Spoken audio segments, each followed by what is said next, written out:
Eto na mga idol, mukhang tuluyan ng pauwiin ng Blackwater Bossing etong kanilang import na si Ricky Ledo matapos ang hindi magandang performance nito sa nakaraang dalawang laban.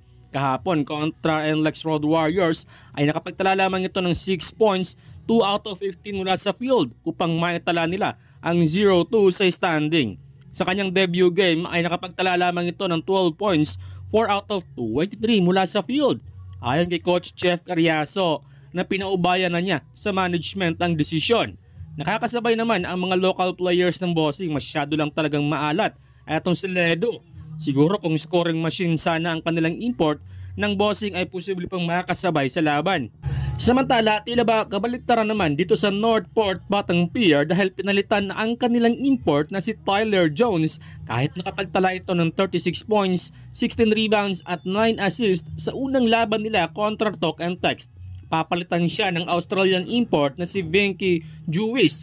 Nakapaglaro si Jewis para sa Northport last Commissioner's Cup na kung saan ay nadala niya sa quarterfinals ang kupunan. Well, hindi naman daw makakauwi si Jones dahil pag maaprubahan na ng commissioner ang releasing kay Jones ay nakaabang naman ang Terra Firma upang kunin si Tyler Jones. Bago ang opening season ay na-injury ang unang import ng Terra Firma kaya inaabangan nila etong si Jones. Samantala, patuloy ang paghalimaw ni Rondae Hollis Jefferson para hawakan ng TNT ang 2-0 sa standing. Matapos nilang matalo ang Meralco Bulls sa score na 93-73. Malaking kawalan sa Meralco ang pagka-injury ni Chris Newsom. Nagkaroon kasi ito ng ankle knee injury.